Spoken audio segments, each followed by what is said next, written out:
I didn't know how many fellow Squeezeboxed Logitech Media System users out there did not know they could still use the Logitech Media System with the Eversolo streamer until I posted this picture in one of the Facebook groups.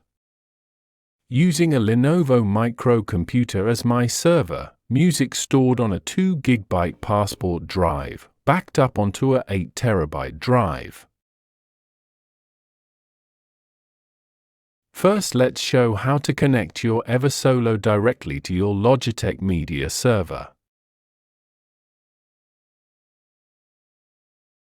This setup works best if all components are hardwired to the same network. Tap on the streamer icon.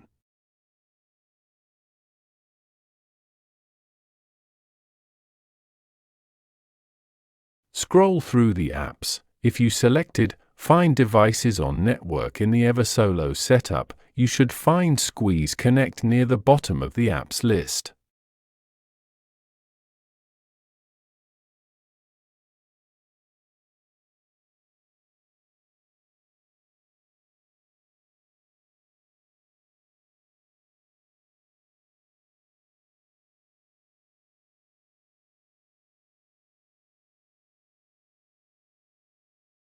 You should see the name of your folder that contains your music. The folder should be yellow if connected.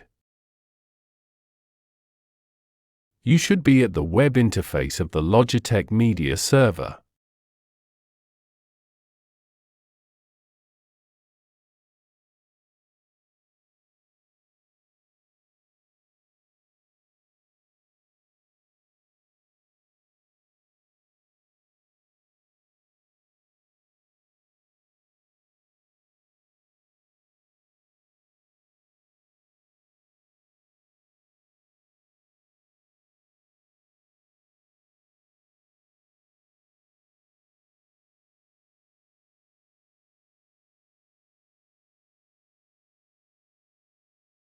At this point, you can select any artist genre or playlist that you have stored on your server.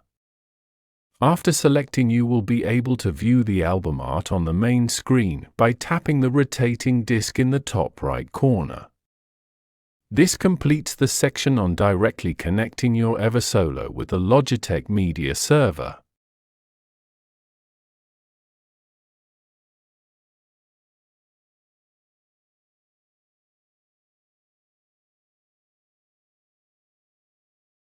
If you like using the Logitech Squeezebox devices as your streamer and using the Eversolo as just a DAC, here are the steps.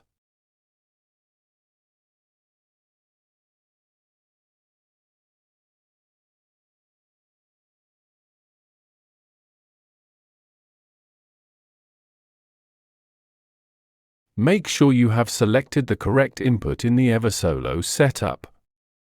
Turn on your device.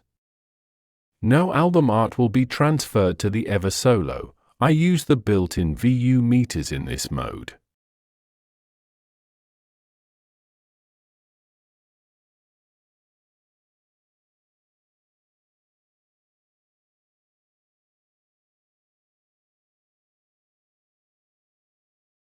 Remember to tap the spinning disc in the top right corner to access the VU meters setting.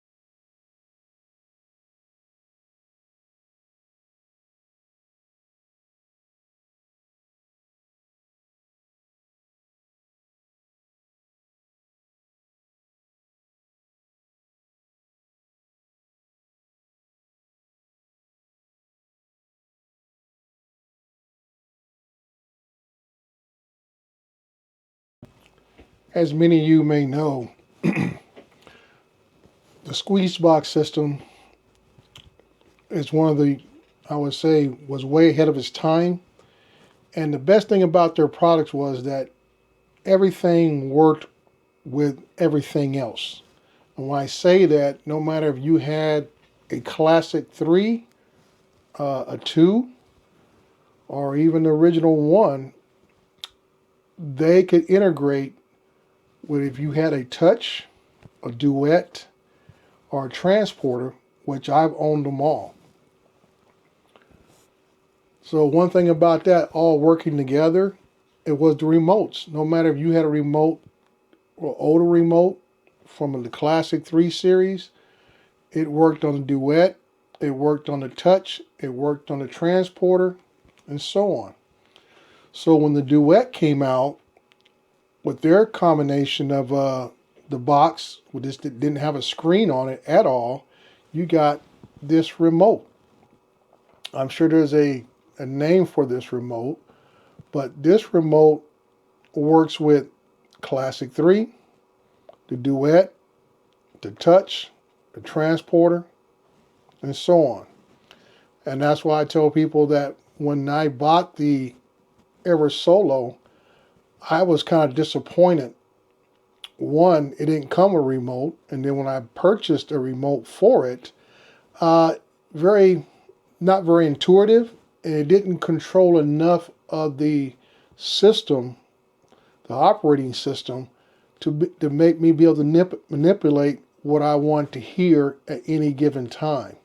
So that was very disappointing to me, and people were talking about, well, use the app on your phone or tablet, and I tell people, I come from the Logitech / Squeezebox era, or whatever you want to call it. And I'm used to having high quality remotes like this to control my system. Now here I can see what's playing now, which will show up on my screen. So no matter where I'm at, it controls it and it'll show me what's actually playing on the screen. We'll hit the home button here, take me back home.